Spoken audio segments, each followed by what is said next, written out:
조금 제 이야기는 제가 이제 정치사역 제 제목이 철도 파업 사태를 둘러싼 정치사회적 쟁점에 관해서 이야기를 하기로 했습니다. 이혜영 선생님이 이제 동상과 관련된 이야기를 하고 오건호 선생님이 공공정책과 관련된 쟁점을 이야기를 하고 제가 이제 정치사역과 노동사역하는 입장에서 그리고 문기업 노동위원장으로서 정치사회적 쟁점에 관한 이야기를 하기로 했고 그래서 조금은 이야기가 이제 좀 다른 이야기가 있습니다. 근데 기본적으로 이혜영 선생님 발제를 들으면서 사실 제 이야기는 이 기조에 있습니다. 제 판단도 이 기조에 있고요. 해법에 관한 해석에 있어서도 저는 이 제안 속에서 어떻게 나갈 것인가를 우리가 모색해야 된다고 생각합니다.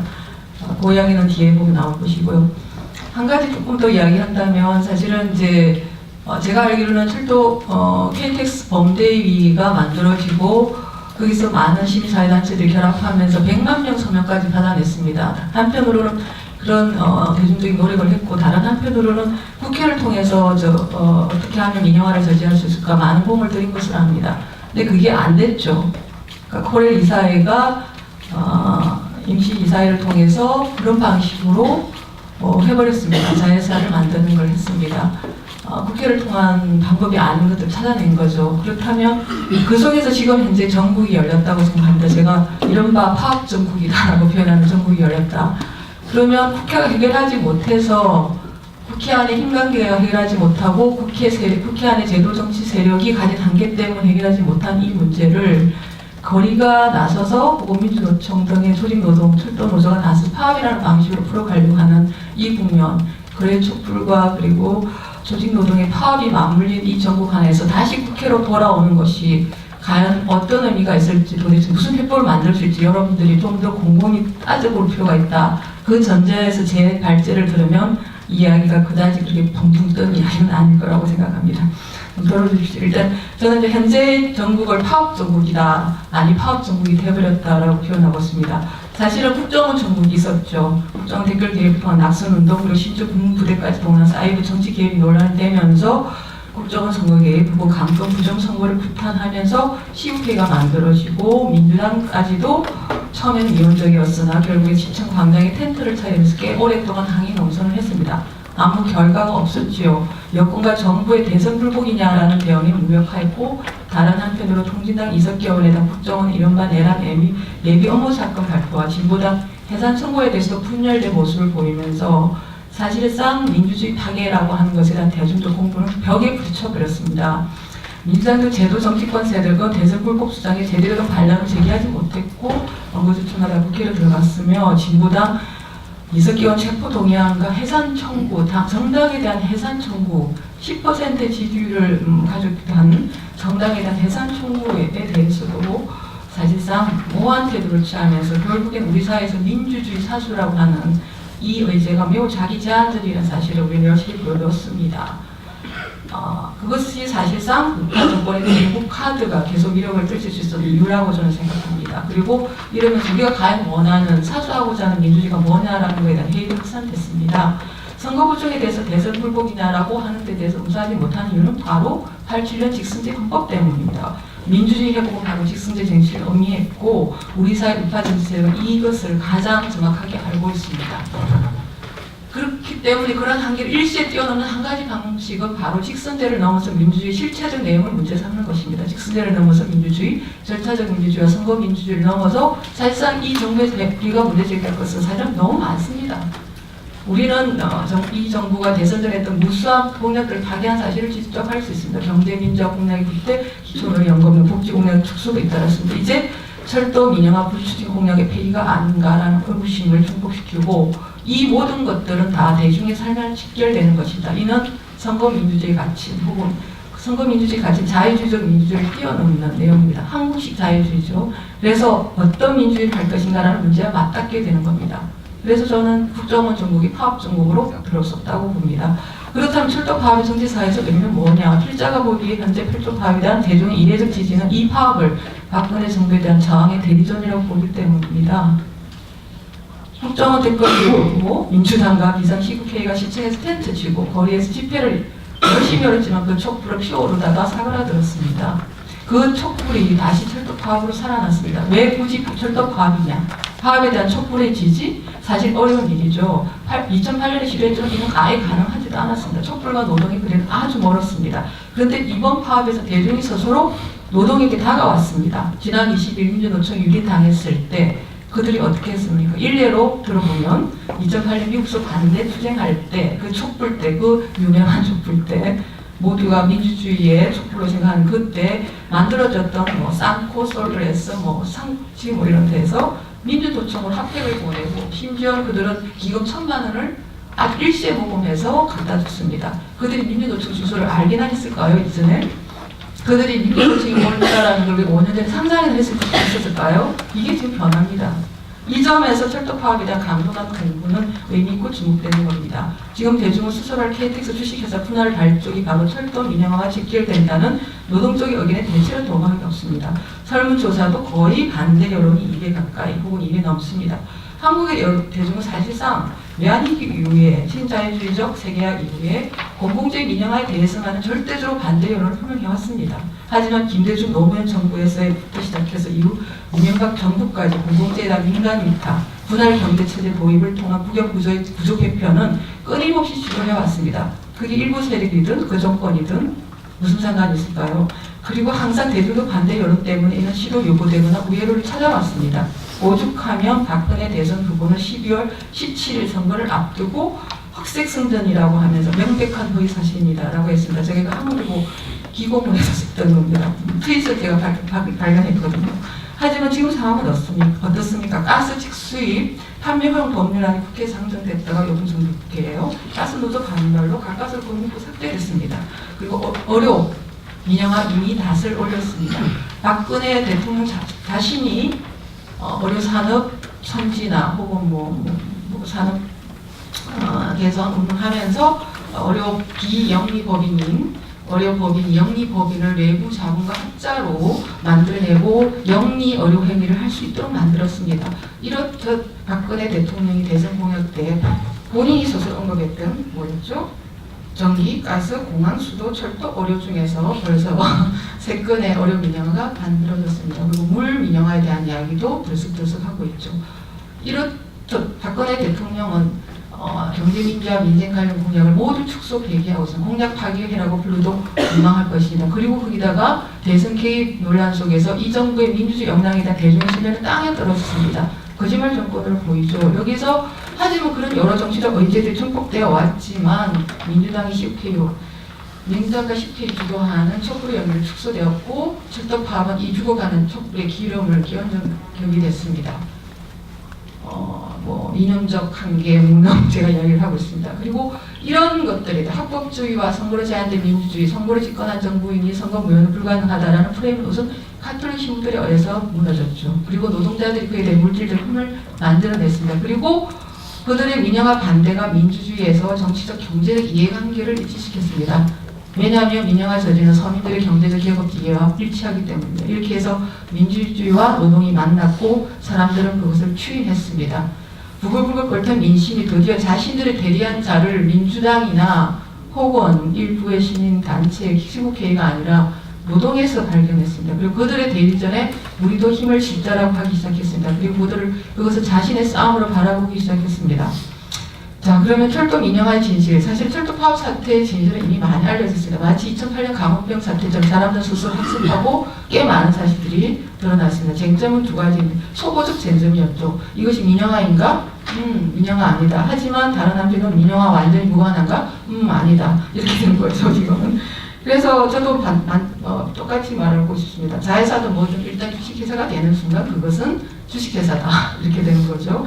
그리고 수많은 자회사 설립이고 분할 매각을 통한 민영화로 이어진 수많은 사례들을 우리는 역사도 있고 세계 도처에서 발견하게 됩니다. 그리고 혹은 또 이것이 만성적자 극복을 위한 혁신의 시작인가? 이게 이제 코레일에서 내놨던 문자 내용입니다.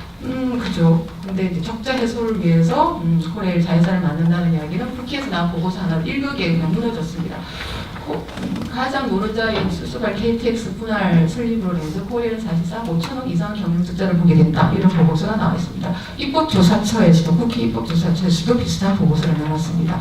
그러니 여기서 급학을 넣은 조선일보인데 도대체 민영화 아니다라는 말을 계속 반복하니 오히려 민영화 의심을 붙이는 게 아니냐라는 지적을 받습니다. 근데 다시 두 가지 다른 쟁점이 변주되고 새로운 사실이 폭로락이가 부각되면서 우리는 또 다른 진실에 대면하고 있습니다. 하나는 아주 무거운 레토릭이죠. 코레일 부실 경영, 그리고 자회사 설립, 경제체제 도입, 경영 효율 높이기. 이건 아주 시자유주의 레토릭 반복이죠. 하지만 의외로 매우 생존 가능성이 높은 논점입니다. 다른 하나는 어떻게 하면 민영화가 아니다라고 하는 걸 믿어주지 않는 국민 앞에서 이게 또 민영화로 직결되지 않도록 만드는 방법인가 뭔가라는 문제에 대한 것. 이건 사실 결국 철도 기본법과 FTA 문제랑 연결되는 이야기입니다.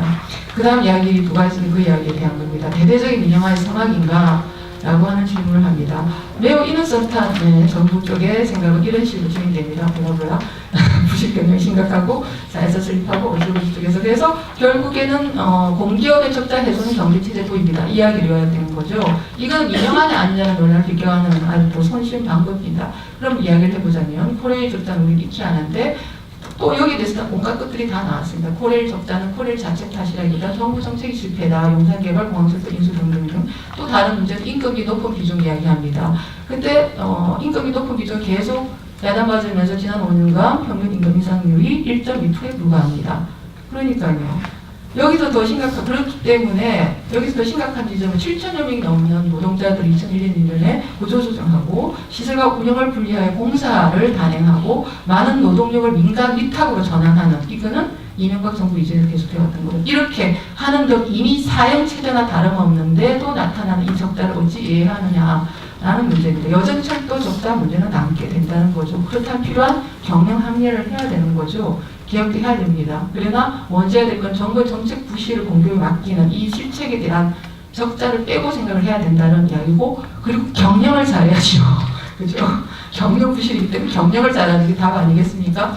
그리고 인건비 비중이 너무 많다라는 이야기, 노동에 대한 구조조정하겠다는 말의 간접적 표현입니다. 이미 노동자 수는 줄었는데 철도 노동자 1인당 생산성은 OECD 5위라고 합니다. 그리고 1인당 열차 킬로는 4,400km라고 하면서 독일 철도공사보다 높다네요. 그러니까 결국에는 임금이 운운하는 이야기도 좀 더 거짓부렁이 되는 겁니다. 결국에는 이 정부는 신자유적 민영화를 계속 추진하겠다는 이야기입니다. 외형국 이야기를 좀 했고요. 그래서 이 차제에 우리는 철도 등 공공재에 대해서 고민해야 됩니다. 과연 철도, 가스, 상도, 공항, 의료등의 공공재를 민영화 혹은 나아가서 사유화하는 이유가 뭔가, 누구를 위해서 사유화하는가, 그리고 이런 공공재들을 시장에서 매매될 상품으로 그리고 수요공급 원리의 적용 대상으로 경쟁체제로 운영할 수 있는 서비스를 생각해야 되는가, 이 문제입니다. 지금 박근혜 정부는 철도만 민영화를 의식하는 식으로 한 게 아니라 가스, 의료 등등으로 아마 갈 것입니다. 이거는 국민 전 세계적 흐름과 역행하고 있는 거죠. 전 세계적으로 신자유주적 사고, 신자유주의에 관한 공기업의 사유화라는 것이 변화 보완을 강요받는데 왜 유독 이 정부는 민영화를 시도할까요? 이게 저는 아주 재밌는 질문이라고 봅니다. 더구나 이것이 현재 박근혜 정부가 국정원 댓글 논란으로 인해서 정부의 정당성만도 의심받는데 말입니다. 그죠? 이렇게 사면 초과인데 왜 굳이 할까요? 알다가도 모를 일입니다. 그리고 철도 민영화 역시 민영화 아니라고 하면서 모든 정치적 부담을 따안고서 무리를 수를 두면서 자회사 하나를 이참에 분할하고자 하는 것 왜일까요? 저는 일부의 우리가 사실이 아니길 바랍니다. 어느 정도 제가 아주 우연적으로 이야기하고 있습니다. 이것이 한미 FTA를 의식한 것이 아니라는 사실, 의식한 것이라는 사실, 마찬가지 이야기입니다. 국내 민간업체에 대해서 철도 시장을 개방해야지 이후에 해외 철도 개방이 용이하다고 보는 것은 아닌지 하는 의구심이 듭니다. 그리고 다른 한편으로 대통령이 프랑스 방문 시 졸속으로 약속한 정부 조달 시장 개방과 맞물린 것은 아닌지 하는 의구심 말입니다. 그래서 하여튼 이렇게 해서 저는 11월 4일날 이미 프랑스 기업을 상대로 조달시장 개방 공언했고 국회로 와서 지난주 15일에 시행 단계로 가려고 하고 있습니다. 이 지점을 저는 철도 민영화 연결하고 싶고요. 그래서 네 번째로 제 정치 세력의 입장에 대해서 질문합니다. 철도 민영화는 이렇게 여러 내관을 탑재하고 있습니다. 이례지고 유례 없는 대중적 지지와 업무, 그리고 이것은 철도 민영화를 가는 첫 단계로 읽혀집니다. 이른바 1단계, 2단계, 2017년까지 가는 단계별 분할이 최종적으로 철도 민영화에 이른다라는 이야기인데, 이런 것들은 결국 다양한 공공재에 대한 무차별적 민영화 시도와 맞물려 있습니다. 여기서 우리는 새누리당과 그의 대항 세력인 제도권 이사들이 민영화에 대한 입장을 묻지 않을 수 없습니다. 제 정치 세력 민영화에 대한 입장을 밝혀야 합니다. 철도 파업을 지지하는 것은 가능합니다. 민주당 정권 하에서 코레일 사장이었던 이철 전 사장은 지금은 철도 파업을 지지합니다. 노무현 정부 시절에 문재인 씨도 지금은 철도 파업을 지지할 수 있습니다. 이는 마치 2002년 대우차 해외 매각 반대 투쟁 때 이해창 씨가 노조 파업을 지지한 것과 마찬가지입니다. 문재인 민주당 전 대선 후보는 2003년에 똑같이 민영화 저지라는 것을 두고 벌인 철도 파업에 대해서 정치 투쟁이다, 조기 진압해야 한다고 했습니다. 이래서 문제인 겁니다. 과연 집권하고도 민영화 반대에 동의합니까? 아니면 민영화 반대에 동의하는 대중의 목소리를 받들 것입니까? 일각에서 문재인 의원의 철도 파업 지지 발언에 대해 비판하고 노무현 정부 시절의 민영화 시도에 대해서 비판하자 추진하지 않았다고 말합니다. 과연 그렇습니까? 공사화하고 시설과 운영을 분리하고 공사에 많은 인력을 민간 위탁하는 것이 민영화 아니고 무엇입니까? 민영화 혹은 사형화 아니고 무엇입니까? 사유화라고 하진 않겠습니다. 이것이 민영화 아니고 뭡니까? 우리 민영화를 뭐라고 정의합니까? 사유화는 아니겠지만 그것은 이미 민영화입니다. 그리고 이철 전 사장이 사실상 말하고 있습니다. 우리가 그 물꼬를 터줬다라는 청년이 있다라고 심지어 인정조차 합니다. 그렇다면 제도 정치 세력은 지금 철도 파업에 대한 대중적 지지 앞에서 민영화 일반에 대한 자신의 입장을 분명히 밝혀야 되고 과거 지사에 대해서 고백하고 사과할 것은 분명히 해야 되고, 그것이 바로 제가 강조하고 싶은 것은 현재 국정원 선거 계획과 철도 파업 사수를 하나의 고로 만드는 기본 태도가 아닌가라고 생각합니다. 그래서 착한 민영화와 나쁜 민영화를 구분하는 것은 말장난에 불과하다라고 생각합니다. 해법에 대한 제안을 이야기를 해야 되는데요. 제가 이제 앞부분에 서두에 그 이야기를 했습니다. 지금 거리의 정치가 국회를 통해서 되지 않기 때문에, 그리고 그렇게 하면서 KTX 코레일 이사에서 이런 식으로 하는데 과연 국회를 다시 돌아오는 것이 어떤 의미가 있을까라고 이야기를 했습니다. 생각을 해보십시오. 지금 거리의 정치가 어의 정치를 다시 앞다는 순간이 왔습니다. 그리고 이것은 단지 철도 파업 사수나 민주노총 지지가 아닙니다. 사람들은 자신의 사회경제적 이해를 지키기 위해서 온 신경을 집중하고 있습니다. 그리고 현 정부에 대한 불만들이 누적되어서 가감하게 싸우고 있는 철도 노동자들에 대한 지지로 나타나고 있습니다. 이 거리의 정치를 함부로 꺾지 말아야 합니다. 거리의 정치에 대해서 당장 우리 국회가 해결하겠노라라는 말을 함부로 할 것도 아닙니다. 거리의 시위도 정치이고요. 제도 정치권에서 이를 어수룩하게 자신들이 공으로 받아치기 위해서 정치적 쟁점으로 몰입을 한다면 촛불은 또 꺼질 수도 있습니다. 대중이 수동화될 수도 있습니다. 그 점을 전제로 해서 어쨌든 철도 114년 역사장 장기인 19일에 18일째 접어들었습니다. 파업이 18일째 접어들었고요.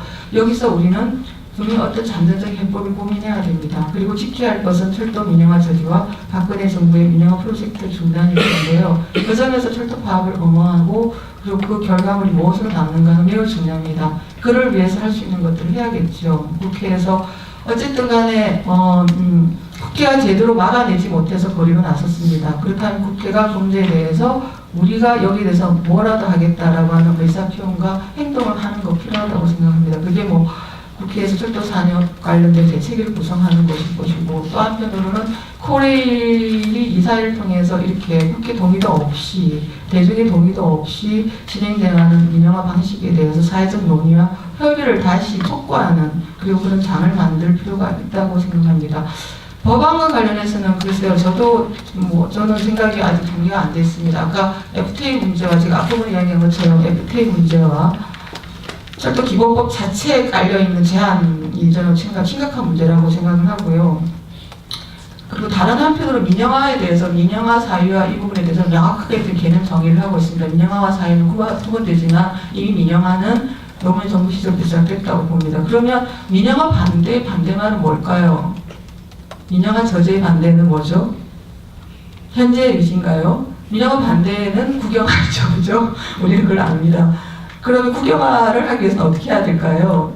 우리는 지금 당장 면허 발급 중단을 시켜야겠죠. 또 다른 한편으로 철도기본법을 바꿔야겠죠. 나아가서는 아마도 한국철도공사라는 것도 폐지해야 될지도 모르겠죠. 우리 생각은 좀 여러 가지로 뻗쳐 있을 텐데 저는 그것을 열고서 좀 생각해 볼 필요가 있다고 봅니다. 하여튼 제가 문제 제기하는 것은 민영화가 뭐냐, 민영화 저지는 무엇이냐라는 질문으로 끝내도록 하겠습니다. 감사합니다.